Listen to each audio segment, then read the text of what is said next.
Mga Lodi, don't skip ads po tayo, maraming salamat sa patuloy ninyong pagsuporta. Subaybayan natin ang kwento ng isang kabataang nangarap para sa kanyang mga mahal sa buhay. Mula sa pinakamahina tungo sa pinakamalakas. Alamin natin ang kwento ng kanyang buhay. Kabanata 401 hanggang Kabanata 410. Kabanata 401. Nasaan ang no? 107. Naubos si Hansen ng dugo at tahimik na nagtanong. Malalaman mo kapag nakarating na tayo doon. Hindi na muling sumagot si Ningyo kay Hansen at naglakad na. Hindi inaasahan ni Ningyo na makakuha ng kahit ano mula sa bibig ni Hansen. At wala siyang balak na pakawalan si Hansen sa puntong ito. Naging mausisa si Hansen tungkol sa number 107 na binanggit ni Ningyo. Gayunpaman, ang grupo ng mga tao ay hindi nagsalita tungkol dito. Ang tanging ginawa nila ay ang paglalakbay. Parang nagmamadali sila. Naunawaan ni Hansen ang dahilan. Lahat sila ay nag-evolve at hindi maaaring manatili ng matagal sa sanctuary ng unang Diyos, kung hindi, ang kanilang mga katawan ay hindi makakayanan. Sa ganitong kalagayan, iginiit pa rin ni Ningyo na dalhin siya sa number 107 na mas nagpakuryoso kay Hansen tungkol dito. Di nagtagal, nasagot ang tanong ni Hansen. Ang grupo ng mga tao ay naglakbay sa Devil Desert sakay ng mga sagradong dugong kabayo at pumasok sa isang tigang na bundok. Mayroon lamang isang makitid na daan upang makapasok sa lambak. Isang tao lamang ang makakadaan sa isang pagkakataon. Ilang lalaki ang nagdala kay Hansen upang makapasok sa lambak. Nang makalapit sila sa lambak, nakita ni Hansen ang lahat. Halos hindi siya nakakakita ng ibang nilalang. Puti ang mga bato at buhangin sa lahat ng dako. Sa gitna ng lambak, may isang higanting namumulaklak na pulang bulaklak na mukhang rosas na nakaharap pataas. Sa paligid ng bulaklak, maraming mga puno ng ubas at dahon na natatakpan ng mga tinak. Halos natakpan ng mga puno ng ubas ang buong lambak na nagmumukhang greenhouse para sa bulaklak. Tumingin si Hansen sa paligid. Bukod sa pulang bulaklak at mga puno ng ubas, wala siyang nakitang iba, lalo na ang mga nilalang. Ito ba ang no? 107? Tanong ni Hansen, nagulat. Tama. Ito ang number 107, sagot ni Ningyo sa kanya, sa sorpresa ni Hansen. Nagpatuloy si Ningyo, tuwing makakahanap ang Starry Group ng isang nilalang na pinaghihinalaang higit pa sa mga nilalang na may sagradong dugo, bibigyan namin ito ng numero at itatala. Ito ang no. 107. Ibig mo bang sabihin ang higanting bulaklak na ito? Sinuri ni Hansen ang pulang bulaklak na mukhang halaman sa lahat ng paraan. Kahit na napakalaki nito, walang paraan na ito ay isang nilalang. Malalaman mo iyan sa lalong madaling panahon. Pumasok ka sa lambak. Hiniling ni Ningyo sa kanyang mga tauhan na itutok ang kanilang mga palaso at armas kay Hansen, pinipilit si Hansen na pumasok. Pumasok ka. Matapos tanggalin ni Liolin ang mga kadena sa mga binti ni Hansen, malakas niyang itinulak si Hansen. Ano ang nasa loob? Halos mawala ng balanse si Hansen, ngunit hindi niya pinansin si Liolin. Hindi hiniling ni Ningyo ang kanyang mga kaluluwang hayop. Kahit na maraming mga puno ng ubas ang lumalaki sa lambak, hanggat mayroon siyang sagradong dugong pakpak, madali siyang makalipad palayo. Hindi niya makita kung paano siya matatrap ng lambak. Ibigay mo sa akin ang kutsilyo ngayon, at hindi mo na kailangang pumasok, kalmado na sabi ni Ningyo.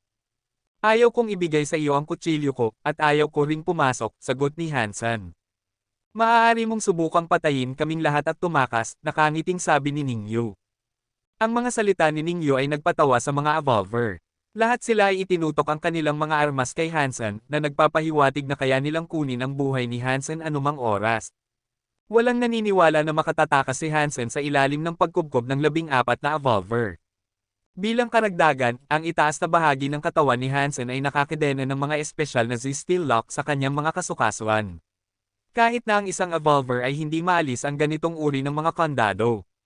Tanging ang mga malalakas na evolver na may antas ng fitness na halos 80 ang makakapagpalaya sa kanilang sarili mula sa mga kandado gamit ang kanilang sariling lakas.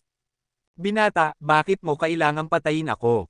Kung nagagalit ka sa akin dahil pinatay ko ang iyong doppelganger, maaari kitang bayaran. Tinitigan ni Hansen si Ningyo. Kung nakasalubong mo lang ako, hindi kita kailanman susubukang patayin. Sa kasamaang palad, nakakuha ka ng isang bagay na hindi dapat sa iyo.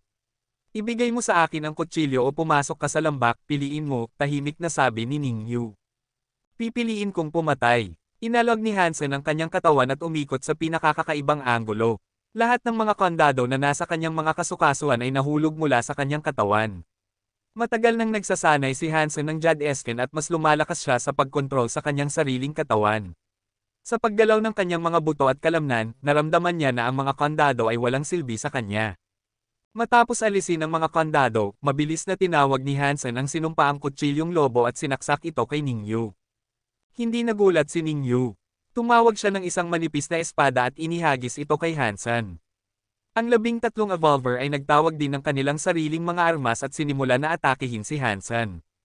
Kung iginiit ni Hansen na patayin si Ningyu gamit ang kanyang kutsilyo, makakaharap siya ng 13 armas. Sa makatuwid, kailangan niyang umatras at iwagayway ang kanyang armas sa ibang mga tao. Ang antas ng fitness ni Hansen ay bahagyang mas mahina kaysa sa mga sagradong dugong evolver. Kahit na maaari niyang dagdagan ang kanyang lakas at bilis gamit ang Heresy Mantra at Overload, ang kanyang orihinal na fitness ay hindi napabuti. Kapag pinuputol ng mga evolver, masasaktan pa rin siya, kaya't patuloy pa ring umiiwas si Hansen sa kanilang mga pag-atake.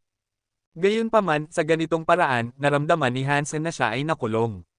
Kahit na may Heresy Mantra at Overload at ang sinumpaang kutsilyong lobo, nahihirapan pa rin siyang alisin ang mga evolver. Hindi man lang makasakit si Hansen ng isang individual o makapinsala ng isang solong armas. 13 magkakaibang armas ang patuloy na sumasalakay kay Hansen na nag-iiwan sa kanya sa isang ganap na kawalan. Kailangan umatras ni Hansen sa lambak. Hindi dahil malalakas ang 13 evolver, kundi dahil kay Ningyu. Ang mga kasanayan sa espada ni Ningyu ay hindi mukhang kahanga-hanga. Sa halip, medyo hindi makatwiran. Minsan, ang espada ay hindi man lang tumatama kay Hansen, kundi patungo sa walang laman na espasyo. Gayunpaman, eksaktong ang mga kasanayan sa espada na nag-uugnay sa mga pag-atake mula sa 13 tao, ginagawa itong isang bitag na hindi makatakas si Hansen. Wala man lang pagkakataon si Hansen na lumaban. Kahit na may matalas siyang armas, kailangan niyang umatras ng paulit-ulit. Kabanata 402. Ang mga kasanayan sa espada na tinatawag na Kei ay nakatuon sa pagsasakripisyo ng sarili upang makumplito ang pag-atake ng ibang tao. Ang 13 evolver ay mula sa iba't ibang mga kanlungan at walang gaanong oras upang magsanay ng kanilang pakikipagtulungan. Gayunpaman, sa presensya ni Ningyu, sila ay konektado sa isang makina ng pagpatay. Kahit si Hansen ay hindi nakahanap ng anumang bitek. Napakakalma ni Ningyu. Lahat ng kanyang galaw ay mukhang walang kahirap-hirap ngunit sumusunod sa ilang hindi kapani-pani walang mga patakaran. Kahit na ang kanyang mga pag-atake ay hindi agresibo, pinamamahalaan niyang gawing bahagi ng kanyang sarili ang mga galaw ng ibang 13 evolver, pinipilit si Hansen sa mga puno ng ubas. Hindi naman talaga gustong patayin ni Ningyu si Hansen. Gusto lang niyang makita mismo ang mga laban sa pagitan ni Hansen at ng mga hindi kapani-pani walang malalakas na nilalang. Kung si Hansen ang pumatay sa nilalang o siya ang napatay, masasagot ang kanyang mga pagdududa. Binata, kailangan ba talaga nating labanan ito? Tanong ni Hansen habang umatras, dahil naunawaan niya ang mga intensyon ni Ningyu. Kung ako lang mag-isa, matutuwa akong maging kaibigan mo at hindi ka kailanman sasaktan. Gayunpaman, sabi ni Ningyu at hindi tumigil sa kanyang espada, pinipilit si Hansen na hawakan ang mga puno ng ubas. Ano ba yan? Ayaw kong pumatay, pero... Napabuntong hininga si Hansen at nagsabi. Sinabi niya ang nasa isip niya. Bago malaman ang relasyon sa pagitan ng mga Ning at mga Han, ayaw pumatay ni Hansen. Gayunpaman, wala na siyang ibang pagpipilian. Katulad ni Ningyu, si Hansen ay isang uri ng tao na hindi mag-aalinlangan na pumatay kapag nagpasya siyang pumatay. Ganoon ba? Kinuyam ni Hansen ang kanyang mga labi. Habang pinapanood ang mga armas na papalapit sa kanya, hindi siya umatras pa, ngunit tinuro si Liolin. Umatras. Biglang nakaramdam ng masamang pakiramdam si Ningyu. Kahit na walang paraan na mablock ni Hansen ang napakaraming armas, sa ilang kadahilanan, nakaramdam ng panganib si Ningyu. Nang malapit nang maabot ng mga armas ang katawan ni Hansen, huli na para umatras si Hansen at para bawiin ng mga evolver ang kanilang mga armas. Sa kabila ng utos ni Ningyu, hindi na mapigilan ng kanyang mga tauhan ang kanilang sarili. Boom! Isang higanting halimaw na nakasuot ng jade armor na mukhang crow sa pagitan ng isang alakdan at isang bubuyog ay biglang lumitaw sa tabi ni Hansen, itinaboy ang lahat ng mga armas na malapit ng tumama kay Hansen. Ang mga armas na ginamit ng mga sagradong dugong evolver ay nangunguna sa sanctuary ng unang Diyos, ngunit wala sa kanila ang makasakit sa halimaw na iyon. Sa halip, ang mga evolver ay itinaboy pabalik. Crack! Isang pares ng mga kuko na mukhang mga karit ng kamatayan ay tumawid sa itaas ng mga balikat ni Liolin na nagpadala ng kanyang ulo sa hangin. Ang mga mata ni Liulin ay nanlaki kahit na pagkamatay, puno ng takot. Ang mabangis na Super Golden Rock Worm King ay pumatay ng daan papasok sa grupo. Ang apat nitong pakpak ay umuugong, ang Worm King ay sumayaw sa 8 kuko nito na gumagalaw pataas at pababa. Ito ay isang tunay na pagpatay. Nakasuot ng Super Pet Armor, ang Super Golden Rock Worm King ay hindi man lang mukhang isang bagay na kabilang sa sanctuary ng unang Diyos. Kahit na ang mga sagradong dugong evolver ay hindi makasakit dito. Sa halip, saan man pumunta ang Worm King, mahuhulog ang mga paa, at bubuga ang dugo. Sa harap ng ganap na lakas, kahit na ang mga kasanayan sa espada ng Kei ay ganap na walang silbi. Sa puntong ito, ang Super Golden Rock Worm King ay mas malakas pa kaysa sa pagong. Pagkatapos ng lahat, ang bilis at lakas nito ay kapareho ng pagong. At kung ano ang pinakamahusay sa pagong, ang depensa, ay hindi kasing lakas ng pet armor. Ipinapare sa kakayahang lumipad at matutulis na kuko, kasing dali ng pagpatay sa isang aso para sa Golden Rock Worm King na patayin ang mga sagradong dugong evolver. Walang pagkakataon para umatras ang mga evolver. Ang landas na nag-uugnay sa lambak at sa labas ay napakasikip na isang tao lang ang makakadaan sa isang pagkakataon. Bilang karagdagan, ang kanilang bilis ay mas masahol kaysa sa Golden Rock Worm King. Nang makarating ang grupo ng mga tao sa landas, halos kalahati na sa kanila ang napatay ng Super Golden Rock Worm King. 3 lalaki lang ang nakarating sa nakaraan. Kahit na gaano kitigas si Ningyo, nagulat siya nang makita ang mga sagradong dugong evolver na pinaghirapan ng Starry Group na linangin ay napatay ng ganito. Ang mas nagulat sa kanya ay ang pagkakaroon ng Super Golden Rock Worm King. Maaari bang ito ay isang bagay na higit pa sa isang sagradong dugong alagang hayop? Tiningnan ni Ningyo ang Worm King na masyadong malaki para makapasok sa makitid na landas na may komplikadong emosyon habang lumalabas siya sa landas. Mabilis na kinuha ni Hansen ang alagang hayop at pumasok mismo sa landas gamit ang sinumpaang kutsilyong lobo. Walang paraan na hahayaan niyang tumakas si Ningyo ng ganito. Gamit ang Heresy Mantra at Overload, ang bilis ni Hansen ay mas mahusay kaysa sa 3 nakaligtas. Ilang sandali lang ay naabutan na niya sila. Ang 2 sagradong dugong evolver na nahuhuli kay Ningyo ay sinubukang ipagtanggol ang kanilang sarili, ngunit walang espasyo para umiwas sila sa makitid na landas. Bilang karagdagan, ang kanilang mga armas ay naputol sa kalahati ng sinumpaang kutsilyong lobo. Nakarinig ng 2 sigaw at nakita ang dugo, alam ni Ningyo na siya lang mag-isa, at agad na nasa harap niya si Hansen. Alam ni Ningyo na walang paraan na makalabas siya rito ng buhay. Matapos ang lahat ng kanyang kalkulasyon, hindi niya inaasahan na magkakaroon si Hansen ng isang nakakatakot na alagang hayop. Napabuntong hininga si Ningyo at sumuko, nakatayo ng tahimik at naghihintay ng pagdating ng kamatayan. Ningyo, ano ang espesyal sa lambak na ito? Tanong ni Hansen, na ang kanyang kutsilyo ay nasa leeg ni Ningyo. Patayin mo na lang ako. Huwag ka nang magtanong. Hindi gumalaw si Ningyo, hindi man lang binubuksan ang kanyang mga mata. Hindi rin madaling mamatay, kalmado na sabi ni Hansen. Bigla, isang kaluluwang hayop ang tinawag at sumugod kay Ningyo. Biglang nagbago ang ekspresyon ni Ningyo matapos niyang marinig ang sinabi ni Hansen. Mabilis niyang binuksan ang kanyang mga mata at nakita ang isang pangit na maitim na lila na kaluluwang hayop na mukhang isang buwaya sa kanyang mukha. Boom! Hindi tumigil ang kaluluwang hayop at pumasok sa katawan ni Ningyo. Madali na itinulak ng higanting nilalang ang sarili sa dibdib ni Hansen. Nararamdaman ni Ningyo na ang kanyang buong katawan ay natusok at nabutas, parang mayroong naghihiwa sa kanyang kalamnan. Gayunpaman, ang pakiramdam na iyon ay tumagal lang ng 1 segundo. Di nagtagal, ang pangit na kaluluwang hayop ay lumabas sa katawan ni Ningyo at kumapit sa tabi ni Hansen, ang nakakatakot nitong mga mata ay nakatitig kay Ningyo.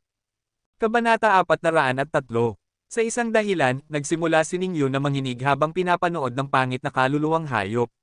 Para bang ang kanyang kaluluwa ay nanginginig.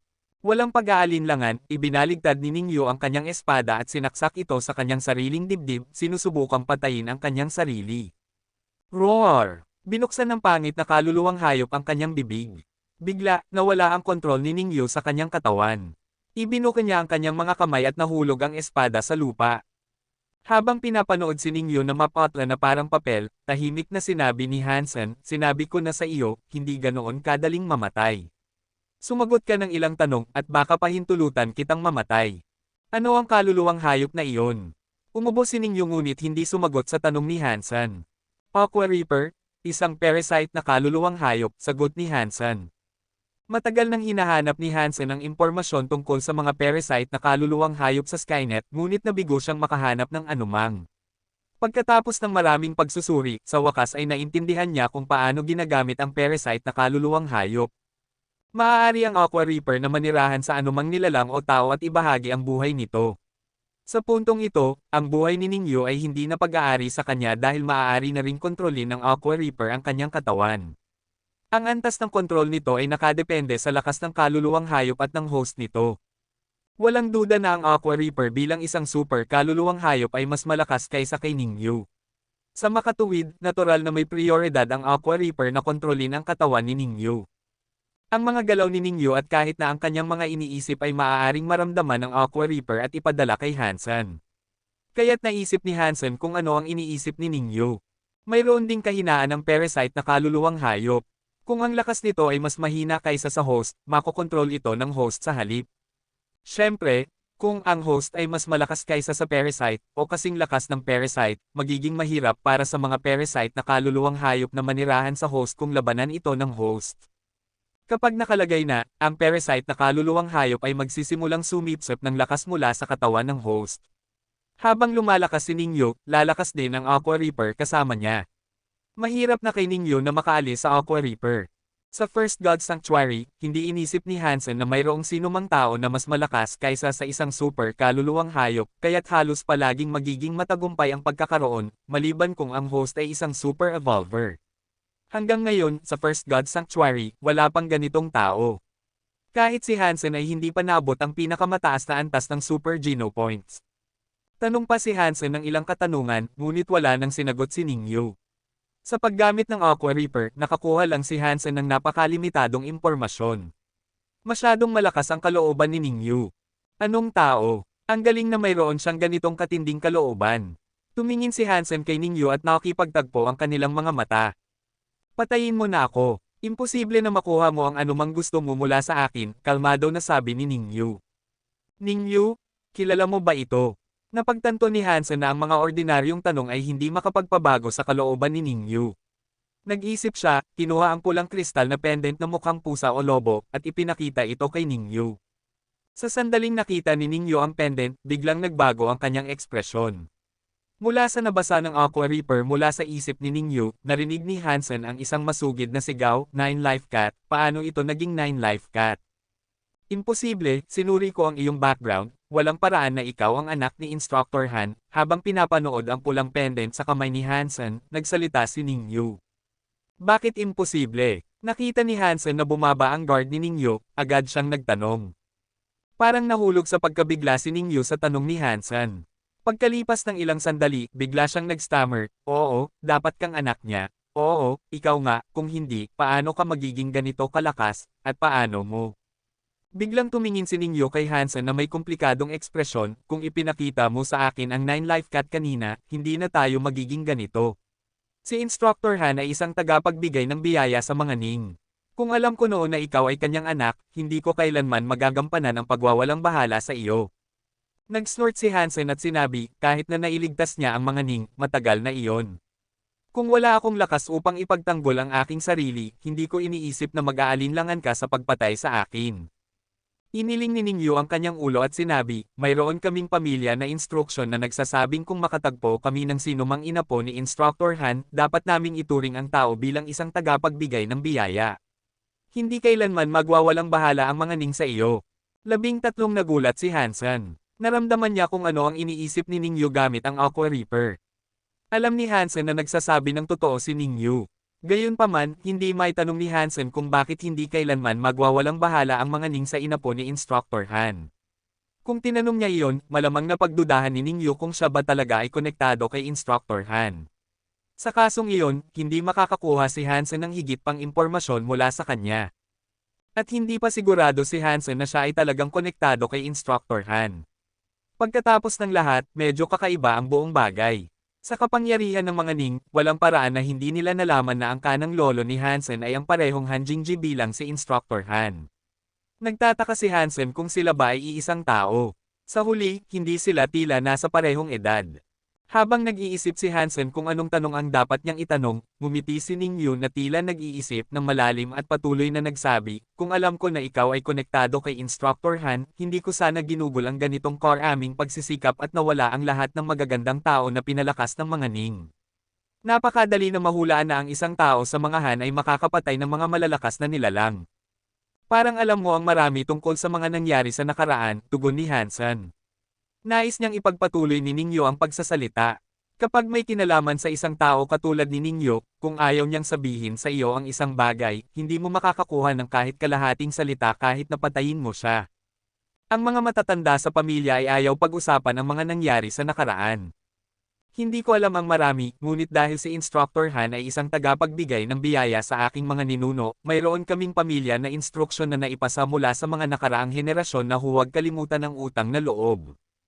Iyon lang ang dahilan kung bakit alam ko ito. Napabuntong hininga si Ningyo at sinabi, marami akong narinig tungkol sa mga gawa ni Instructor Han mula pagkabata. Palagi kong gustong maging katulad niya at bayaran siya. Hindi ko akalaing makakalaban ang kanyang inapo bago ko siya pasalamatan. Oh, sabihin mo sa akin ang tungkol dito, ano ang sinabi ng mga Ning tungkol sa kanya? Tanong ni Hansen, sinusubukang matutunan pa ang tungkol sa nakaraan. Hindi sinubukang itago ni Ningyo ang anuman at nagsimulang magsalita. Gayunpaman, ang mga gawa ni Instructor Han na binanggit ni Ningyo ay nagbigay kay Hansen ng labis na gulat.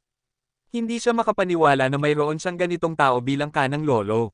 Kabanata 404. Ang Secret Service ang unang mga tao na gumamit ng teknolohiya ng teleport.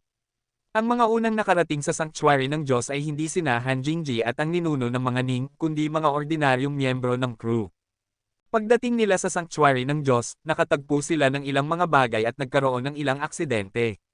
Tanging 2 tao ang nakabalik sa alyansa.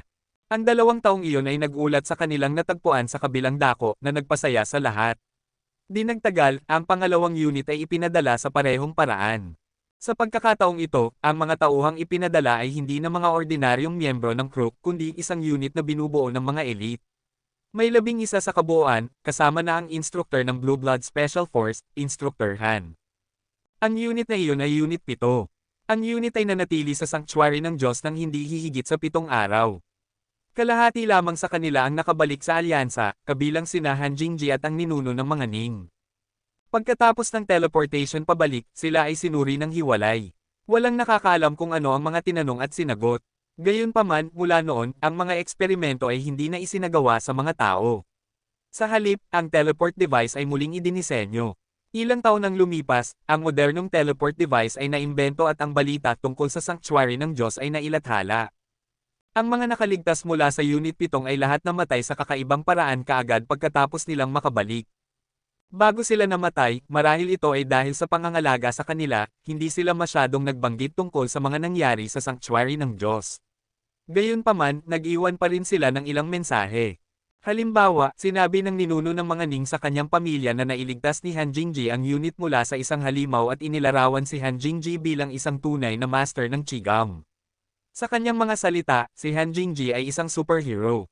Ang 9 Life Cat ay pag-aari ni Han Jingji. Palagi itong kasama ni Han Jingji, kaya't lahat sa Unit 7 ay alam ang tungkol sa 9 Life Cat. Dahil siya ay nasa ilalim ng pangangalaga ng alyansa, hindi masyadong nagsalita ang ninuno ng mga Ning noong una, at mas kaunti ang naipasa sa mga susunod na henerasyon. Matapos mamatay ang ninuno, pinagaan ng alyansa ang kanilang kontrol sa mga Ning. Noong panahong iyon, natagpuan nila ang mga nakatagong mensahe na iniwan ng ninuno at natutunan ang ilang bagay. Ang mga Ning ay hindi masyadong nakakaalam, at si Ningyo ay mas kaunti pang nakakaalam. Iyon na basically ang lahat na maaari niyang sabihin. Mula sa Aqua Reaper, nalaman ni Hansen na totoo ang sinasabi ni Ningyo.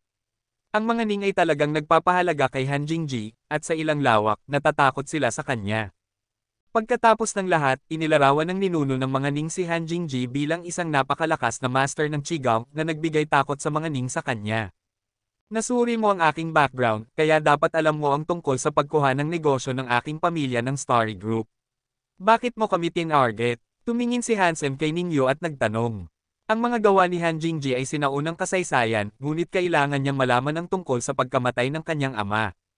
Nagdahan-dahan si Ningyo at sinabi, hindi mo sinasabi na pinatay ng pamilya ko ang iyong ama. Kung maniwala ka man o hindi, masasabi ko sa iyo na wala ng ganon. Masyadong marami ang paraan ng story group para makuha ang negosyo ng iyong pamilya na hindi kinakailangan ang pagpatay. Bukod dito, kung ang pamilya ko ang pumatay sa iyong ama, pinatay na sana ng kapatid ko ang iyong kaagad pagdating mo sa shelter. Walang sino man ang papayag na magtagal ang anak ng kanyang biktima. Medyo nagkunot ng noo si Hansen. Sa katunayan, ang sinasabi ni Ningyo ang palaging nagpapakilig sa kanya. Matagal nang sinuri ng Son of Heaven ang kanyang background. Kung pinatay ng story group ang kanyang ama, walang paraan na papayagan siya ng Son of Heaven na mabuhay. Pagkatapos ng lahat, napakadali para sa Son of Heaven na patayin siya noong panahong iyon. Bakit kinuha ng mga ning ang negosyo ng aking pamilya? Muling nagtanong si Hansen. Maingat kong sinuri ang mga materyales. Ang desisyon sa negosyo ay ginawa pangunahing dahil ang iyong pabrika ay gumagawa ng ilang uri ng alloy na mas mahusay kaysa sa Story Group. Lahat ng proseso ng pagkuha ay alinsunod sa batas. Kahit na nagkaroon kami ng ilang mga kahirapan sa kalagitnaan dahil sa aksidente ng iyong ama, naging maayos ang lahat. Hindi pa nga namin kailangang gamitin ang agenda na inihanda namin. Nagpatuloy si Ningyu, gayunpaman, ang aksidente ng iyong ama ay walang kinalaman sa Story Group. Kahit ang manager na namahala sa pagkuha ay nagulat sa aksidente ng iyong ama. Gayunpaman, kahit na walang aksidente, maraming pinansyal na paraan ang inihanda ng Story Group para makuha ang negosyo ng iyong pamilya. Kung kailangan ng Story Group na pumatay ng isang tao para sa maliit na pagkuha na iyon, wala na silang ibang gagawin kundi ang pumatay. Tumigil si Ningyu at sinabi, hindi ko sinasabi ito para humingi ng awa para sa aking buhay. Ito ay simpleng bagay na wala kaming pananagutan. Tumingin si Hansen kay Ningyu sa loob ng ilang sandali, itinutok ang daliri sa mga puno ng ubas at bulaklak, at nagtanong, ano ang tungkol doon? Ang higanting bulaklak at ang mga puno ng ubas ay isang malakas na nilalang. Sa simula, gusto kong pilitin kang labanan ito. Kung nagtagumpay kang patayin ito, maaari kong samantalahin ang pagkakataon at makuha ang katawan nito. Gayunpaman, kung mapatay ka, makakakuha ako ng pagkakataon na alisin ang isang malaking banta at matuto patungkol sa nilalang, sabi ni Ningyu. Muling tiningnan ni Hansen ang bulaklak at mga puno ng ubas na may interes at tinanong si Ningyo na nakakunot ang kanyang mga mata, gusto mo bang mabuhay? May lakas ka bang hayaan akong mabuhay? Tanong ni Ningyo. Ito ang no. 107. Dapat maraming alam ang iyong pamilya tungkol sa mga ganitong lugar. Bigyan mo ako ng impormasyon at huhayan kitang umalis, sabi ni Hansen. Okay. Hindi na nagtanong si Ningyo kung huhayan ba siyang umalis ni Hansen pagkatapos makuha ang impormasyon bago sinabi kay Hansen ang lahat ng lokasyon. Ang impormasyong ito ang pinakakailangan ni Hansen. Tanging kapag naabot niya ang pinakamataas na antas ng Super Geno Point siya makaka-evolve. Kung umaasa siya sa kanyang sarili, nakadepende ito sa swerte kung makakahanap siya ng super creature. Sa impormasyon na naipon ng mga ning sa loob ng mga henerasyon, madali nang matutukoy ni Hansen ang mga super creatures. Maaari kang umalis. Inutusan ni Hansen ang Aqua Reaper na paluwagin ang kontrol kay Ningyu. Gayunpaman, ang Aqua Reaper ay nananatiling nakatira kay Ningyu. Maliban kung ang lakas ni Ningyu ay lumampas sa Aqua Reaper, maaari pang utusan ni Hansen ang Aqua Reaper na kontrolin si Ningyu na magpakamatay mula sa 1,000 milya ang layo. Nabigla si Ningyu. Hindi niya inaasahan na talagang pahihintulutan siya ni Hansen na umalis. Sandali, nalaman ni Ningyu ang iniisip ni Hansen ngunit hindi siya tumugon. Ang tanging sinabi niya ay, ang anak ng Instructor Han ay magiging kaibigan ng mga ning at hindi kailanman magiging kaaway. Lumiko si Ningyo upang umalis ng walang paliwanag. Kabanata 405. Kung hindi ginawa ng Story Group, paano ko ipapaliwanag ang aksidente ng aking ama? Naguluhan si Hansen. Bagamat tiyak na may itinatagong impormasyon si Ningyo at hindi siya maaasahan ng buo, hindi siya maaaring magsinungaling dahil sa Aqua Reaper. Bukod dito, bago ang aksidente, talagang humiling ang kanyang ama na hanapin ang mga ning, na nangangahulugang malamang na hindi sila responsable sa aksidente. Mukhang alam na rin ng ama ni Hansen na may mangyayaring masama. Gayunpaman, sa ilalim ng ganitong mga kalagayan, kahit na hindi ang mga ning ang nasa likod ng aksidente, tutulungan ba nila kami dahil sa utang na loob na iyon ng napakatagal na? Isang mapagsapalaran ba ang aking ama? Maliban na lang, nagliwanag ang malamig na tingin ni Hansen. Maliban kung ang mga tao sa likod ng aksidente ay mga kaaway ng mga ning, at ang mga ning ay magiging kalaban nila sa anumang kaso. Bagamat may mga hinala na si Hansen, mahirap para sa kanya na makahanap ng higit pang impormasyon. Ang dahilan kung bakit hindi niya pinatay si Ningyo ay dahil nais niyang gamitin ang koneksyong ito upang makakuha ng higit pang mga pahiwatig. Sa pagkakaroon ng Aqua Reaper sa katawan ni Ningyo, kay Hansen ang kapalaran ni Ningyo. Kasabay nito, makakakuha siya ng maraming impormasyon mula sa kanya. Para kay Hansen, mas mahalaga si Ningyo na buhay kaysa patay. Tumingin si Hansen sa higanting bulaklak at mga puno ng ubas sa lambak. Hindi niya layunin na ilagay ang kanyang sarili sa panganib. Itinaas ni Hansen ang kanyang kamay at tinawag ang Holy Angel. Palagi siyang nagtataka kung gaano kalakas ang Holy Angel, at ito ang perpektong pagkakataon. Sa utos ni Hansen, mabilis na nag-transform ang Holy Angel. Ang kanyang armor, buhok, at mga mata ay naging ginto. Sa paglipad ng kanyang gintong mga pakpak, lumipad siya patungo sa higanting bulaklak. Hindi mabilis ang kanyang bilis. Sa sandaling umabot siya sa mga puno ng ubas, nagsimulang mag-shake ang lahat ng mga puno ng ubas sa lambak. Daang-daang mga puno ng ubas na kasing kapal ng mga braso ay mabilis na sumugod sa kanya. Biglang kumilos ang Holy Angel. Mahigpit niyang pinatayo ang kanyang mga pakpak, at ang daan-daang mga puno ng ubas ay tila naging mabagal sa paghahambing habang ang kahangahangang figure ay kumikilos. Boom! Habang dumaan ang Holy Angel sa mga puno ng ubas, isa-isa itong nabasag. Ang higanting bulaklak ay mabilis na humigpit at naglabas ng nakakabinging tunog. Ang mga natitirang puno ng ubas ay nagsimulang umalog at muling sumugod sa kanya na parang mga kadena ng kamatayan. Gayunpaman, ito ay ganap na walang silbi. Habang lumilipad ang Holy Angel, inihampas niya ang kanyang kamay at ang mga puno ng ubas ay nahati na parang mga damo. Sa isang iglap, madali nang nakarating ang Holy Angel sa bulaklak. Roar! Biglang naging bibig ng isang halimaw ang bulaklak na may mga pangil na nakabuka. Agad nitong nilamon ang Holy Angel na papalapit. Nagsisi si Hansen na hindi niya isinusuot ang super pet armor sa Holy Angel. Pagkatapos ng lahat, malamang na ito ay isang super creature. Kung ang Holy Angel na kakalabas lang ay nilamon ng ganito, ito ay magiging malaking pagkawala para kay Hansen. Bilang karagdagan sa pagiging isang super pet, ang ganitong kagandahang humanoid na alagang hayop ay napakamahalaga sa kanyang sarili. Habang nag-aalala si Hansen, bigla niyang nakita ang bulaklak na nahati mula sa gitna. Ang kahangahangang figure ay lumabas mula sa bulaklak na kasing regal ng isang reyna. Ang kanyang katawan ay hindi man lang nadumihan ng umaagos na dugo. Super Creature Purgatory Flower Killed. No Beast Soul Gained. Life Essence Available. Nakakagulat, ang boses na iyon ay umabot sa isip ni Hansen na nagbigay sa kanya ng emosyon. Noong mga nakaraang araw, hindi niya kayang basagin ang mga mata ng baby golden growler, habang ngayon kahit ang kanyang alaga ay nakakapatay ng isang super creature na parang pinapatay ang isang langgam, na nagbigay kay Hansen ng pakiramdam na hindi kapanipaniwala. Ang galing, tunay na kahanga-hanga, ang batang ito ay mas kahanga-hanga pa kaysa sa Golden Rock Worm King, na isa ring super pet. Hindi nakabalik si Hansen sa kanyang sarili hanggang sa bumalik ang Holy Angel sa kanya. Niyakap niya ito nang may kasiyahan at handang halikan siya sa kanyang pisngi. Wala namang masamang naiisip si Hansen. Ito ay isang hindi sinasadyang galaw.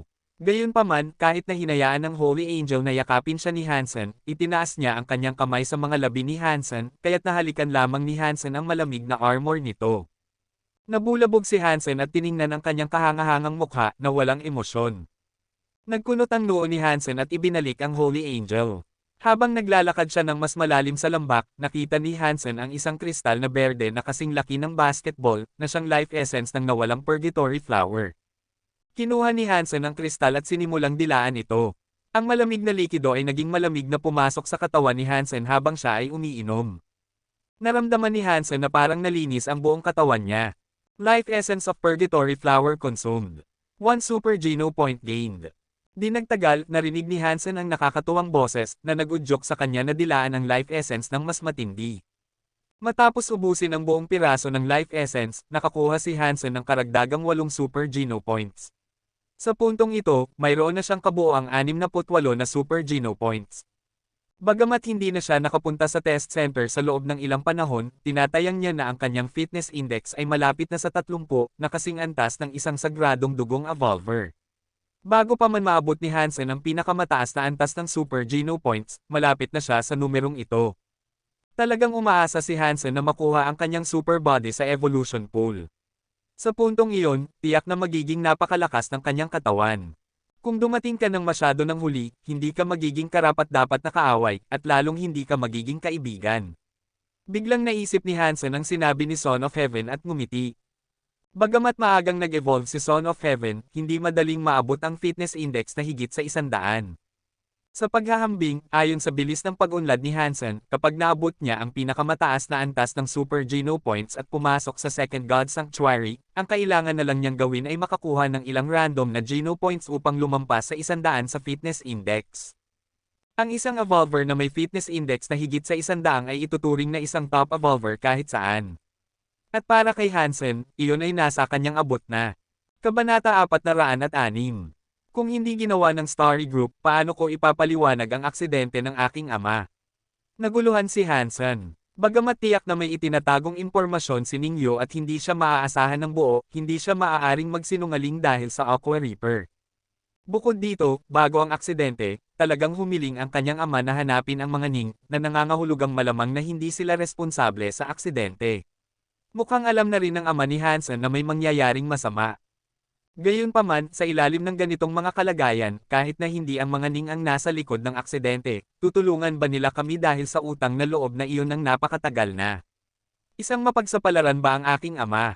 Maliban na lang, nagliwanag ang malamig na tingin ni Hansen. Maliban kung ang mga tao sa likod ng aksidente ay mga kaaway ng mga Ning, at ang mga Ning ay magiging kalaban nila sa anumang kaso. Bagamat may mga hinala na si Hansen, mahirap para sa kanya na makahanap ng higit pang impormasyon.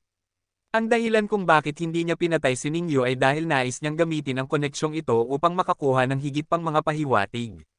Sa pagkakaroon ng Aqua Reaper sa katawan ni Ningyo, kay Hansen ang kapalaran ni Ningyo.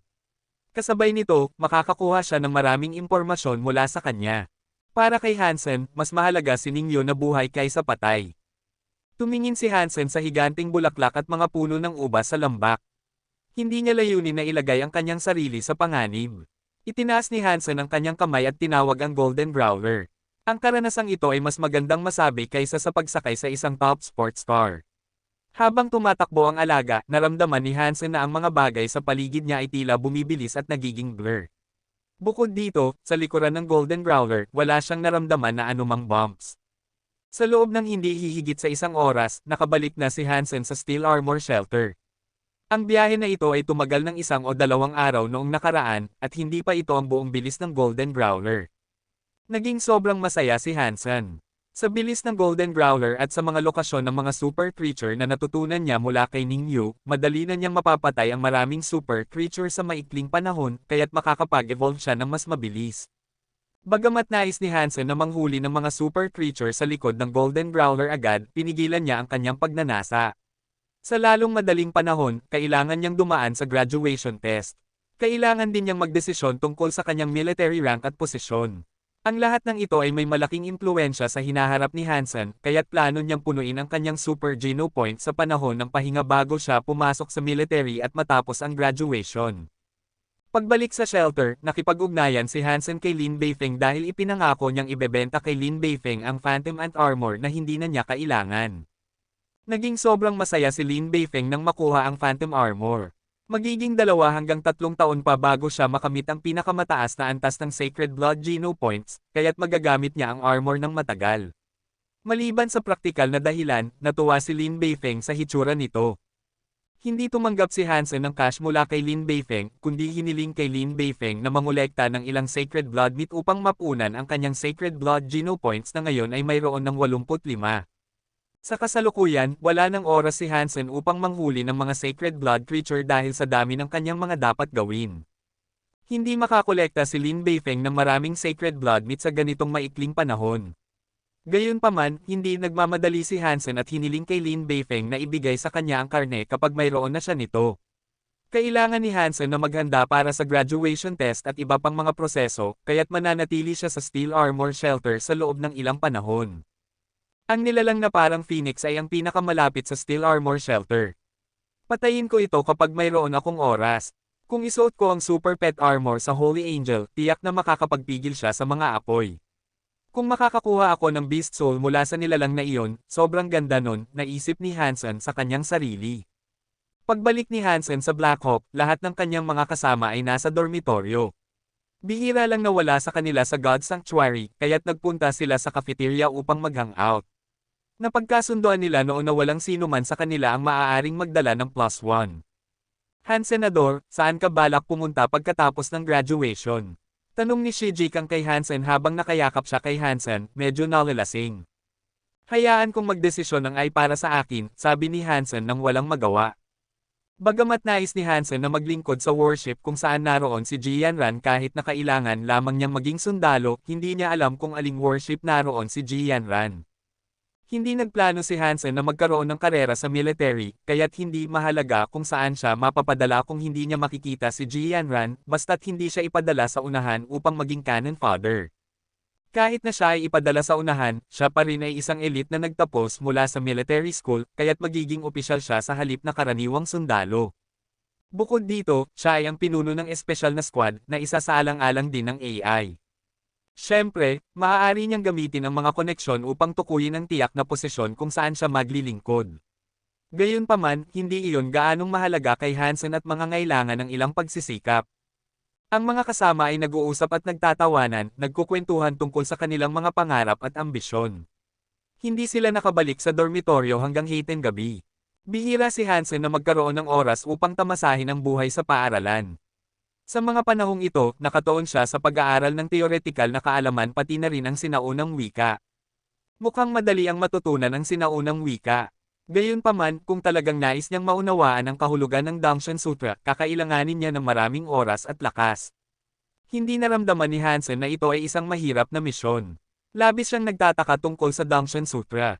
Ang isang martial art na nagpapahintulot sa isang tao na punitin ang vacuum gamit ang kanyang sariling katawan at teleport sa God Sanctuary ay tila isang kwentong engkanto para sa kanya. Kahit sa ganitong panahon kung kailan lubos na umunlad ang martial arts, walang sinumang demigods ang naglakas loob na sabihin kaya nilang punitin ang vacuum gamit ang kanilang sariling katawan. Kung makakapag-practice ako ng Dangshan Sutra, wala nang makakapantay sa akin sa alyansa. Hindi ko kailangang maging kasing galing ni Dangshan. Kung kalahating galing ko siya, magiging hindi matatalo na ako sa alyansa. Kahit na ang mga demigods ay walang kahulugan sa akin. Tuwing nag-iisip si Hansen ng ganito, nagsisimula ang kanyang dugo na mag-init, na nagtutulak sa kanya na matutunan ang mga archaic characters. Sa kabutihang palad, sa mga gena ng mga tao ay lubos na umunlad sa mga araw na ito, ang lahat ay may mas malalakas na utak kaysa sa mga nakaraang henerasyon. Maraming hindi pa nag-evolve na tao na may maxed out na geno points ang may malalakas na kakayahan sa memorya, at si Hansen ay partikular na kahanga-hanga.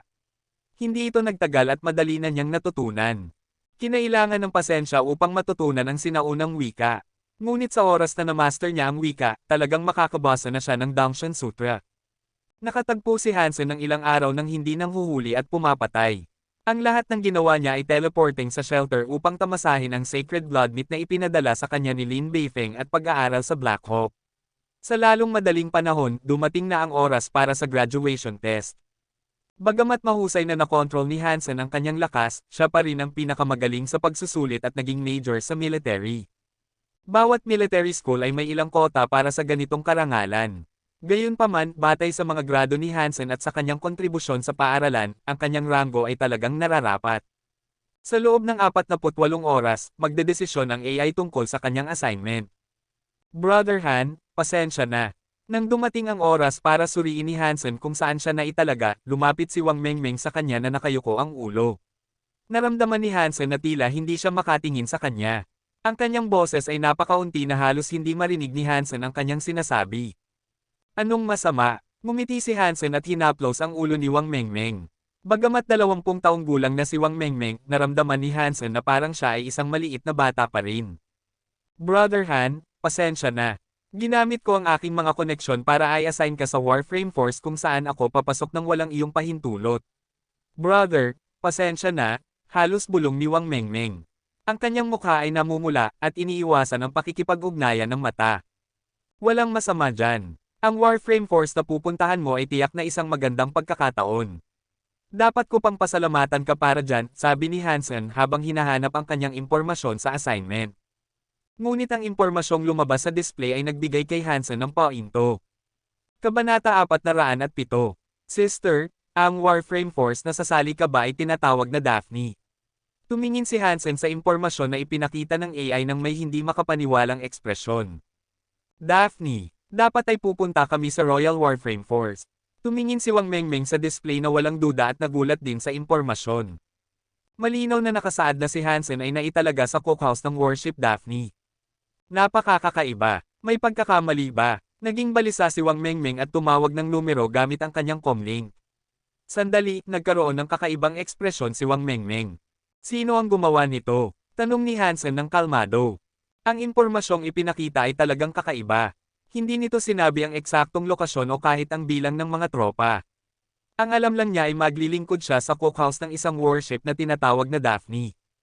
Isang major na nagtapos mula sa military school ay naitalaga sa isang cookhouse. Bagamat ito ay bihira, posible ito. Gayunpaman, posible lamang ito sa ilang mga top warship sa alyansa na hindi kasama ang Daphne. Hindi naniniwala si Hansen na walang sino man ang nag-ayos ng kanyang assignment. Hindi ko alam. Ang mga koneksyon na ginamit ko ay hindi nakagawa ng anuman. Ang iyong assignment ay pinili ng Central AI. Walang sino man ang makakapagbago nito ng walang mataas na awtoridad. Biglang lumaki ang mga mata ni Wang Mengmeng at tumingin sa kanya, "Brother, nagtanong ka ba sa sino man tungkol dito?"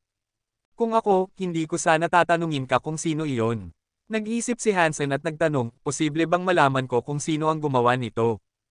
Uminom si Wang Mengmeng at sinabing, wala tayong sapat na awtoridad upang ma-access ang impormasyong iyon. Gayunpaman, iilan lamang ang mga tao na makakagawa nito. Posible bang ang Starry Group ang nasa likod nito? Muling tanong ni Hansen. Malabo iyon. Bagamat may impluwensya ang mga ning sa military, wala silang ganitong mataas na awtoridad. At malalaman namin kung sila iyon, tumango si Wang Mengmeng at sinabi. Kung ganoon, hindi na kailangang isipin ito. Ayos lang ako sa anumang posisyon. Kung may gustong ipadala ako doon, titingnan ko, sagot ni Hansen ng may kalmadong pag-uugali, dahil hindi siya makakalaban sa sinumang makakapagpabago nito. Bukod dito, ang mga awtoridad ng alyansa ay palaging sumusunod sa batas. Wala siyang pangamba na may sino man na makakasakit sa kanya. Even the cookhouse needs a major. I wonder what kind of place Daphne is. Nagsimula pang maging sabik si Hansen. Mayroon pa siyang 3 buwan bago magrehistro sa kanyang naitalagang posisyon. Plano ni Hansen na gamitin ang panahong ito upang punan ang kanyang Super Geno Points. Ideal na sana kung makakapag-evolve siya bago maglingkod sa military. Sa kabutihang palad, 3 Sacred Blood Geno Points na lang ang kinakailangan niya upang makumplito, salamat sa karne na ibinigay sa kanya ni Lin Beifeng. Sa loob ng 3 buwan, maaaring pumili si Hansen na manatili sa Black Hawk o umuwi. Ang mga kasama sa 304 na ay nagdaos ng isang huling sulo salo kasama si Wang Mengmeng at ang kanyang mga kaibigan. Lahat ay medyo sentimental. Sa huli, nagpunta sila sa holographic karaoke. Kumanta si Shi Jikang ng isang awit na tinatawag na The Brother Who Shared My Bunk Bed na nagpasaya sa mga babae. Brothers, our time had just begun. On the way to conquer the universe, we will meet again. When we see each other, I hope you will still remember my face, because everywhere else of my body would be decorated with medals. Sumigaw si Zhang Yang habang tumatalon sa mesa at nag-microphone. Ang lahat ng naaalala ni Hansen ay marami silang ininom at ganoon din ang lahat. Sa huli, nagyakapan sila, sumisigaw at tumatalon, kinakanta ang awit na My Future is Not a Dream. Wala nang matindaan si Hansen kundi iyon. Bagamat nagawa niyang manatiling gising gamit ang Jad Esken, pinili ni Hansen na huwag gawin iyon. Minsan, hindi niya kailangan maging gising sa buhay, at isa ito sa mga pagkakataong iyon. Alam ko na ang aking hinaharap ay hindi isang pangarap. Pinahahalagahan ko ang bawat minuto. Ang aking hinaharap ay hindi isang pangarap. Ang aking puso ay tumitibok ng may pag-asa. Alam ko na ang aking hinaharap ay hindi isang pangarap. Pinahahalagahan ko ang bawat minuto. Ang aking hinaharap ay hindi isang pangarap. Ang aking puso ay tumitibok ng may pag-asa. Kuwait. Nang umalis si Hansen sa Black Hawk, hindi niya sinabi sa sinuman sa kanyang mga kaibigan, kundi naglakad siya palabas ng gate ng mag-isa. Tumingin pabalik sa lugar kung saan siya nag-aral at nanirahan sa loob ng 4 na taon. Kahit si Hansen ay nagkaroon ng emosyon. Ang lungkot ng pag-alis at ang pananabik na makasama ang kanyang pamilya ay nagpapahirap sa kanya na malaman kung siya ay masaya o malungkot. Ang aking buhay ay nagsimula na, lumiko si Hansen at umalis, pumasok sa Space Harbor at sumakay sa spaceship na magdadala sa kanya pabalik sa bahay. Walang lugar na kasing ganda ng bahay. Naramdaman ni Hansen na totoo ang kasabihang iyon dahil ang mga araw na ginugol niya sa bahay ang pinakakomportable sa loob ng maraming taon. Kumakain at nagkukwentuhan kasama ang kanyang ina at kapatid na babae, nanunood ng mga laro kasama si Zhang Danfeng, si Hansen ay naramdaman na siya ay nasa tuktok ng mundo. May mga tao sa mundo na nananatiling pinakamakadiwa sa kanyang buhay sa kabila ng mahabang paghihiwalay. Sa simula, nag-aalala si Hansen na baka maghanap ng gulo ang mga Ning, ngunit wala silang ginawa. Patuloy na ginamit ni Hansen ang Aqua Reaper upang obserbahan si Ningyo at mayroon siyang ilang ideya tungkol sa mga ginagawa ng mga Ning. Matapos malaman ang tungkol sa relasyon ni Hansen kay Instructor Han, nagulat ang buong angkan.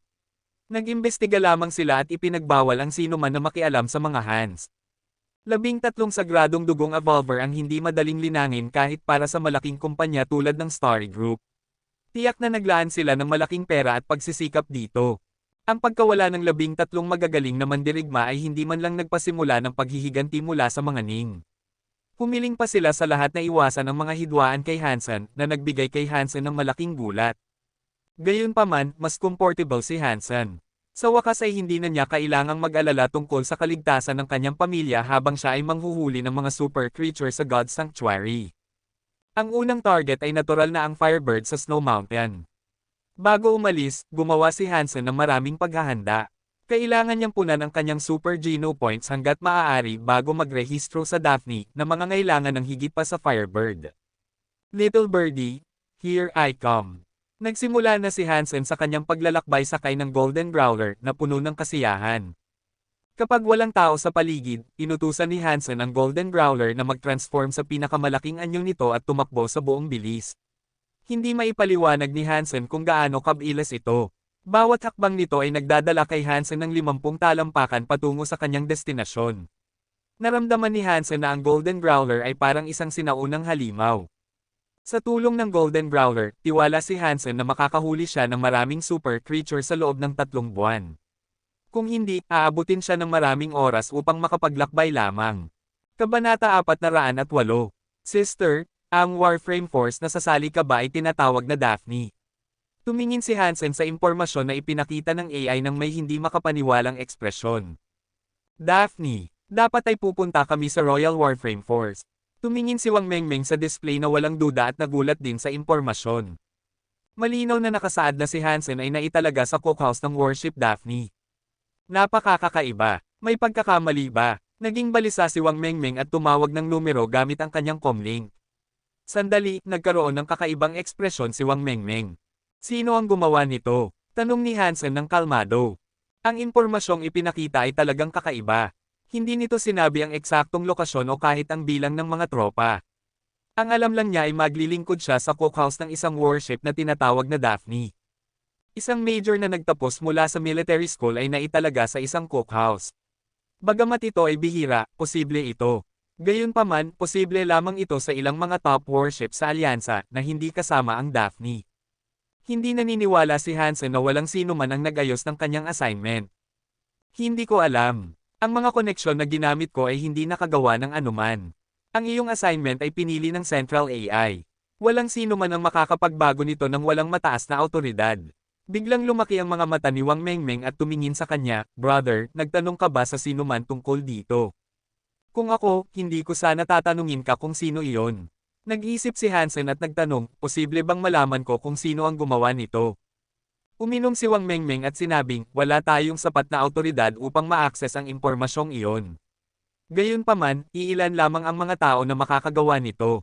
Posible bang ang Starry Group ang nasa likod nito? Muling tanong ni Hansen. Malabo iyon. Bagamat may impluwensya ang mga Ning sa military, wala silang ganitong mataas na awtoridad. At malalaman namin kung sila iyon, tumango si Wang Mengmeng at sinabi. Kung ganoon, hindi na kailangang isipin ito. Ayos lang ako sa anumang posisyon. Kung may gustong ipadala ako doon, titingnan ko, sagot ni Hansen ng may kalmadong pag-uugali, dahil hindi siya makakalaban sa sinumang makakapagpabago nito. Bukod dito, ang mga awtoridad ng alyansa ay palaging sumusunod sa batas. Wala siyang pangamba na may sino man na makakasakit sa kanya.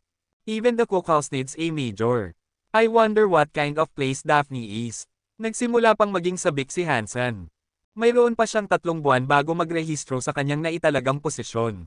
Plano ni Hansen na gamitin ang panahong ito upang punan ang kanyang Super Geno Points. Ideal na sana kung makakapag-evolve siya bago maglingkod sa military. Sa kabutihang palad, 3 Sacred Blood Geno Points na lang ang kinakailangan niya upang makumplito, salamat sa karne na ibinigay sa kanya ni Lin Beifeng. Sa loob ng 3 buwan, maaaring pumili si Hansen na manatili sa Blackhawk o umuwi. Ang mga kasama sa 304 na ay nagdaos ng isang huling sulo salo kasama si Wang Mengmeng at ang kanyang mga kaibigan. Lahat ay medyo sentimental. Sa huli, nagpunta sila sa holographic karaoke. Kumanta si Shi Jikang ng isang awit na tinatawag na The Brother Who Shared My Bunk Bed na nagpasaya sa mga babae.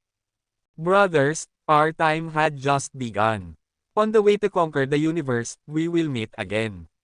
When we see each other, I hope you will still remember my face, because everywhere else of my body would be decorated with medals. Sumigaw si Zhang Yang habang tumatalon sa mesa at nag-microphone. Ang lahat ng naaalala ni Hansen ay marami silang ininom at ganoon din ang lahat.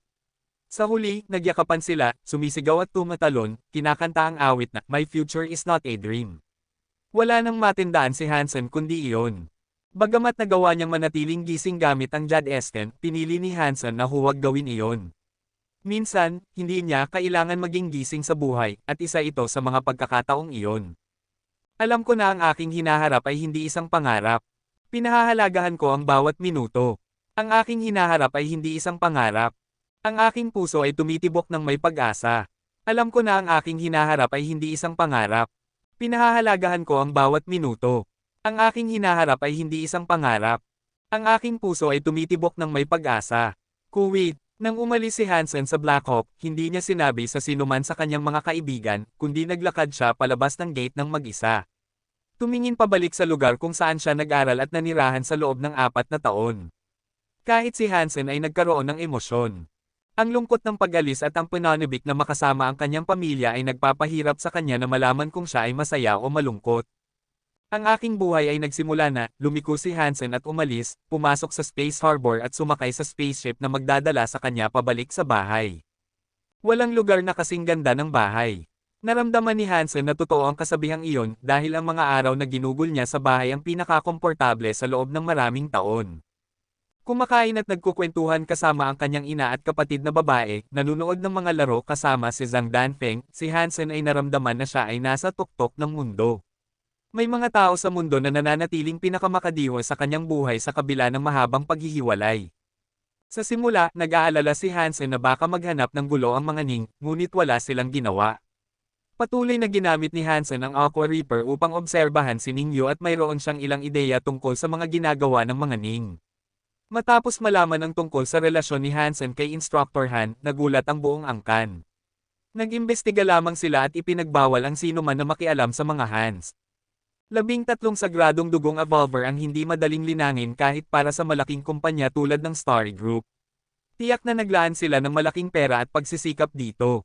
Ang pagkawala ng 13 magagaling na mandirigma ay hindi man lang nagpasimula ng paghihiganti mula sa mga Ning.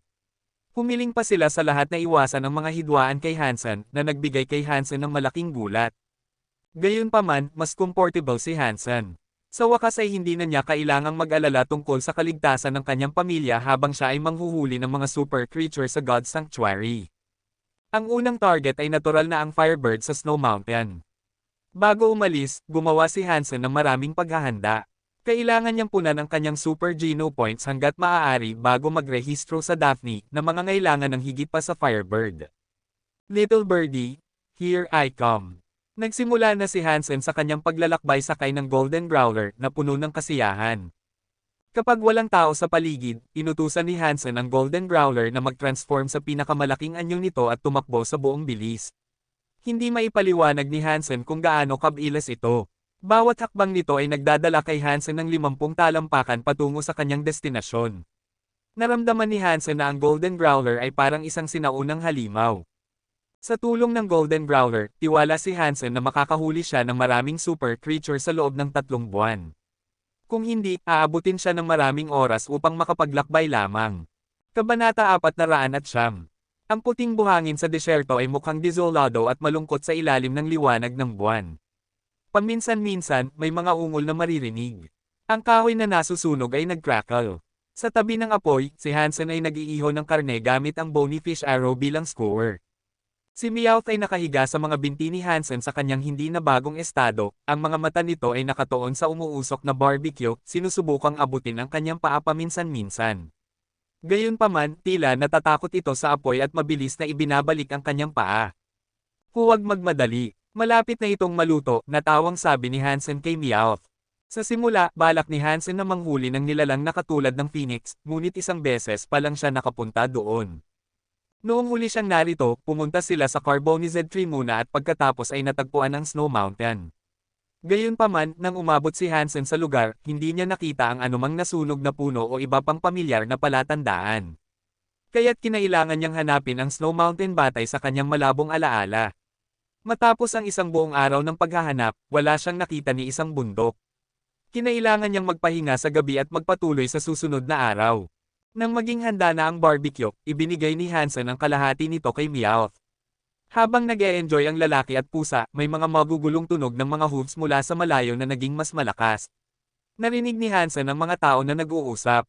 Apoy, mukhang may tao dyan. Tumangala si Hansen at nakita ang 4 na mount na papalapit sa kanya. Sa likuran ng mga mount ay may 2 lalaki at 2 babae. Batay sa mga mount at armor, hindi sila mga ordinaryong tao. Sino mang nagtatangkang pumasok sa Devil Desert ay dapat na hindi pangkaraniwan. Tiningnan ni Hansen ang mga ito at ibinaba ang kanyang ulo, patuloy na nag-i-enjoy sa barbecue kasama si Meowth. Mabilis na lumapit ang 4 na sakay kay Hansen. Nang makita si Hansen, nagalak sila at bumaba sa kanilang mga mount, naglakad patungo sa apoy. Isang batang lalaki na may makapal na kilay na parang uod ang nagtanong, "Kaibigan, maaari mo bang ibenta sa amin ang ilan sa iyong tubig?" Ang ibang 2 babae at isang lalaki ay nakatingin sa mga bag ng tubig sa tabi ni Hansen, pinapagana ang kanilang mga tuyo na labi. Madaling makahanap ng pagkain sa paligid sa desyerto dahil sa dami ng mga nilalang. Gayunpaman, ang tubig ay napakahirap makuha. Bagamat ang dugo ng mga nilalang ay maaaring magbigay ng ilang likido, ito ay parang tubig alat. Habang mas marami kang iniinom, mas uhaw ka pa. Ang grupo ng mga tao ay nawawala sa Devil Desert sa loob ng 1 buwan, at ito ang kauna-unahang pagkakataon nilang makakita ng ibang tao. Ang una nilang hinihingi ay hindi ang daan palabas, kundi tubig. Alam ng 4 na ang mga ordinaryong tao ay hindi nagtatangkang pumasok sa Devil Desert, kaya't hindi nila naisip na nakawin si Hansen. Bukod dito, kailangan pa rin nilang tanungin ang lalaki kung paano makakalabas, kaya't naging magalang si Jia Changfeng, ang batang lalaki na may makapal na kilay.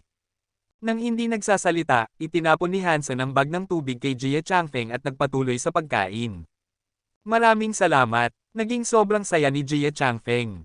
Sa simula, plano niyang magbayad ng marami para sa tubig. Sa desyerto, ang tubig ay nangangahulugan ng buhay. Hindi inaasahan ni Jia Changfeng na magiging ganito kasaganya ang tao. Huwag! Kinuha ni Jia Changfeng ang tubig at handa nang ibahagi ito sa iba.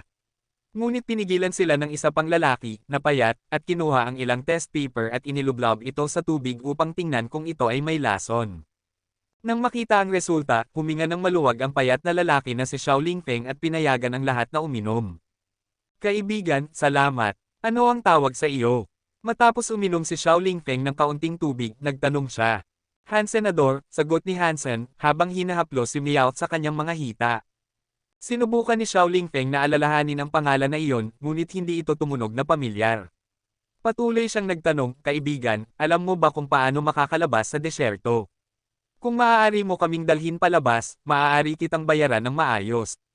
Walang kailangan sa bayad. Kailangan kong manghuli dito kaya't hindi ako lalabas.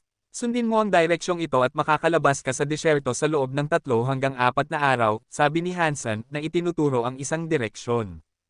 "Kaibigan, kung handa kang magdala sa amin, maaari kitang bayaran ng Sacred Blood Beast Soul," sabi ni Xiao Lingfeng. Hindi tumingin si Hansen kay Xiao Lingfeng, kundi pinakain si Meowth ng isang piraso ng inihaw.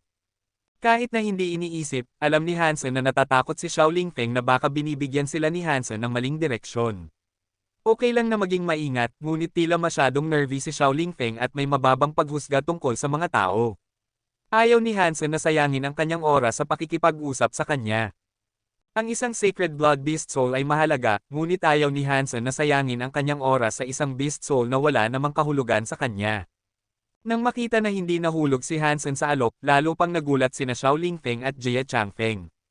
Ang 2 babae ay nakatingin din kay Hansen, na tila hindi makapaniwala. Ang isang Sacred Blood Beast Soul ay palaging isang kayamanan. Kahit sila mismo ay hindi makapagpigil sa kanilang sarili sa harap ng isang Sacred Blood Beast Soul. Ang kailangan lang gawin ni Hansen para sa Beast Soul ay dalhin sila sa tamang direksyon, ngunit hindi niya ito isinasaalang-alang. Tila mayroon siyang pagtingin ng paghamak sa kanyang mukha na nagbigay sa kanila ng dahilan upang mas pag-isipang mabuti si Hansen. Kilalang kilala ang pangalang Hansenador, ngunit sa mga military school at steel armor shelter lamang. Sa gitna ng mga aristokrate, iilan lamang ang nakakaalam tungkol sa kanya. Tila, hindi mula sa steel armor shelter si Xiao Lingfeng at Jia Changfeng, kaya't hindi pa sila nakakarinig tungkol kay Hansen. Tiningnan ng apat na tao si Hansen mula ulo hanggang paa sa loob ng ilang sandali, ngunit walang nakakaalam ng pinagmulan ni Hansen. Kaibigan, narinig mo na ba ang tungkol sa Iron Fist Demigod? Nagpalitan ng tingin sina Jia Changfeng at Xiao Lingfeng, at tinanong ni Xiao Lingfeng si Hansen. Si Jia si Dao. Tumingin si Hansen kay Xiao Lingfeng na may gulat. Ang Iron Fist Demigod ay kilala bilang isa sa mga pinakamatandang demigod. Ayon sa rumor, ang mga Jias ay may pamana ng martial arts at mahusay sa fist skills. Ang Iron Fist ng mga Jias ay sinasabing pinakamahusay na Hyper Geno art sa fist skills. Hindi alam ni Hansen kung totoo ang claim na iyon, ngunit si Jia si Dao ay gumamit ng mga kasanayang iyon upang makamit ang kanyang demigod status, na nagbigay daan sa kanyang pamilya at mga kasanayan na makilala sa buong alyansa. Hindi nagpa siya si Jia si Dao na maging politiko kundi nagsimula ng negosyo ng Marshall Hall upang magturo sa mga mag-aaral. Kabaligtaran ng Ares Marshall Hall na tumatanggap ng sinuman, ang lahat ng mga estudyante ng Marshall Hall na pinamamahalaan ng mga GS ay mga anak ng mga kilalang pamilya at mga politiko. Ang pangalan niya ay Jia Changfeng, at si Jia si Dao ay kanyang lolo. Kung magdadala ka sa amin, masisiguro naming makakasama ka sa Iron Fist Marshall Hall. Si Iron Fist Demigod ang magtuturo sa iyo mismo, sabi ni Xiao Lingfeng, na itinuturo si Jia Changfeng. Kabanata 410. Bagamat ang bundok na ito ay natatakpan din ng nyebe sa tuktok, ito ay mas mataas at mas matarik kaysa sa naaalala ni Hansen. Ang lugar kung saan naroon ang Firebird ay tila isang bulkan, habang ang bundok na ito ay mas mabato. May pagkakamali ba? Nag-alala si Hansen dahil nag-aksaya siya ng isang buong araw at napunta sa maling lugar. Hindi na tayo makakapunta pa. Ito ang tirahan ng mga evil goblins sa harapan natin. Huminto si Jia Changfeng na naglalakad sa unahan at hiniling sa lahat na huminto. Bumaba si Hansen mula sa likod ng Golden Growler, umakyat sa isang dun kasama ang iba at tumingin patungo sa bundok. Ang bundok ay tuyot, walang mga halaman na tumutubo dito. Kahit sa desyerto, ito ay isang pambihirang tanawin. Kabaligtaran ng puting buhangin sa desyerto, ang mga bato sa bundok ay itim. Tanging ang tuktok ng bundok ang natatakpan ng puting nyebe. Sa itim na mga pader ng bundok, maraming butas ang makikita na tila nagdudulot ng pagkabahala sa sinumang may trypophobia. Maraming pulang centipede na kasing kapal ng mga braso ang umaakyat mula sa mga butas. Ang mga centipede na ito ay mga anim na talampakan ng haba at mukhang sobrang pangit, gumagapang sa mga pader ng bundok. Tiningnan ni Hansen ang mga ito ng mas mabuti. Bagamat mukhang mga centipede, mayroon silang triangular na ulo sa bawat dulo ng kanilang katawan na gawa sa pulang buto. Ang bawat buto ay nakakonekta sa isang pares ng pulang kamay na may 3 daliri lamang. Habang gumagalaw sila, ang maliliit na kamay ay kumikilos na parang mga paa ng centipede na nakakadiri tignan. Ang ilan sa mga butas sa bundok ay partikular na malaki, mga 3 talampakan ang diametro. Si Hansen ay nakatingin sa isang malaking butas at nakita ang isang higanteng evil goblin na lumabas mula dito. Ang evil goblin ay kasing kapal ng isang bar aisles at mahigit 30 talampakan ang haba. Isang bahagi ng katawan nito ay nasa butas pa rin, kaya't hindi makita ni Hansen kung gaano talaga kalaki ito. Ang higanteng evil goblin ay umikot sa pader ng bundok habang ang mga kamay nito ay kumikilos, na tila nakakadiri. Hansenador, ang evil goblin king na iyon ay talagang nakakatakot. Iminumungkahi kung isipin mong mabuti bago subukan ang kahit ano, bulong ni Xiao Wei. Tumanggaw si Hansen ngunit ang tingin niya ay nakatuon pa rin sa higanteng evil goblin. Mukhang medyo malakas ito. Posible bang ito ay isang super creature? Nag-isip si Hansen at tinawag ang hornbow at bony fish arrow, sinusubukang barilin ito. Kung ito ay isang sacred blood creature lamang, hindi ito makakapag-block ng sacred blood arrow gamit ang spinning force. Anong ginagawa mo? Mabilis na hinawakan ni Xiao Lingfeng ang kamay ni Hansen nang makita ang ginagawa ni Hansen. Sa pagkakataong nandito na ako, syempre sinusubukan kong patayin ang sacred blood evil goblin, sagot ni Hansen na parang walang anuman. Nina si Xiao Lingfeng at sinabi, ang kanilang mga bony body ay kasing tigas ng bakal. Mahirap para sa isang tao na masaktan sila gamit ang mga armas na katulad ng kanilang antas. Kahit na ang hawak mong bawat araw ay mga sacred blood beast souls, masyadong malayo ang distansya para makasakit ka sa king, hindi pa banggitin na maaaring hindi sacred blood ang mga armas mo. Ang mga nilalang na ito ay napakababa. Kung umarangkada ka sa kanila, ang buong grupo ay darating dito. Baka makatakbo ka sa iyong sacred blood mount, pero kami ay tiyak na mamamatay. Tama ka. Kung ganoon, mas mabuti pang umalis na kayo. Makakasama ko kayo pagkatapos kong patayin sila, sagot ni Hansen. Sa tingin mo ba talagang kaya mong patayin ang king ng mag-isa? Tiningnan si Hansen ni Jiaya na may malalaking mata. Narito ang tubig. Umalis na ngayon. Kung mabaygo ako at mamatay dito, magkakaroon kayo ng sapat na tubig para makalabas. Itinapon ni Hansen ang karamihan sa mga bag ng tubig sa grupo, nag-iiwan ng ilan para sa kanyang sarili. Nagulat ang grupo sa ginawa ni Hansen. Ibinigay ni Hansen ang karamihan sa kanyang tubig sa kanila. Kung dadalhin nila ang tubig, magiging mahirap para kay Hansen na umalis sa desyerto sa natitirang tubig pagkatapos patayin ang mga evil goblins, kung makakapatay man siya sa mga ito. Lahat ng apat na tao ay naguguluhan, hindi nauunawaan kung ano ang iniisip ni Hansen. Wala silang ideya tungkol sa tunay na bilis ng Golden Growler. Kung tumakbo ang mount sa buong bilis nito, ang natitirang tubig ay sapat para kay Hansen na makapunta at makabalik ng ilang beses. Hansenador, kung talagang nais mong patayin ang Evil Goblin King, baka maaari tayong magtulungan para gawin ito. Ayaw ni Xiaowei na iwan si Hansen mag-isa dahil ibinigay niya sa kanila ang karamihan sa kanyang tubig. Walang kailangan. Sige, umalis na kayo. Kaya ko ito mag-isa. Hindi nais ni Hansen na sayangin ang higit pang oras. Patayin muna niya ang Goblin King at pagkatapos ay magmadali upang hanapin ang Firebird. Hansenador, isipin mo. Ang mga nilalang na ito ay napakabilis sa desyerto. Kahit nakasama ang iyong Sacred Blood Mount, maaaring hindi mo sila matakasan, sabi rin ni Jia Changfeng. Kung hindi kayo aalis ngayon, sisimulan ko na ang pagbaril. Ipinunto ni Hansen ang kanyang arrow sa mga evil goblins. Umalis na tayo. Ang taong ito ay baliw. Hindi inisip ni Xiao Lingfeng na nagbibiro si Hansen at mabilis na hinayla ang kanyang kapatid. Hinayla rin ni Jia Changfeng si Jia Yan palayo. Ayaw nilang makatagpo ng Evil Goblin King. Nakatagpo na sila ng isang Evil Goblin sa desyerto, at ito ay isang mutant lamang. Kahit na ganoon, ang sitwasyon ay lubhang mapanganib, lalo na't ang isa na ito ay tiyak na isang Sacred Blood King. Bilang karagdagan, ang Sacred Blood King ay namumuno din sa isang buong grupo ng 20 mutant na nilalang at 1,000 primitive creature. Sa sandaling natrap sa grupo, hindi na mahalaga kung gaano kakahusay ang isang mandirigma. Ang lahat ng mga nilalang ay nakakalason. Kapag nasugatan ng mga ito, madalas namamatay ang isang tao. Mag-ingat, kahit na maputol sa dalawa, hindi agad mamamatay ang mga evil goblin. Maaari pa rin silang maglunsad ng nakamamatay na atake. At subukang huwag-hawakan ang kanilang dugo na nakakalason, sabi ni Jia Yan kay Hansen bago sila umalis. Naiintindihan. Nakatuon ang tingin ni Hansen sa higanteng Evil Goblin King. Nang malayo na ang grupo, hinailan niya ang busog sa pinakamalayo. Whoosh! Walang pag-aalinlangan, pinaputok ni Hansen ang arrow patungo sa Evil Goblin King.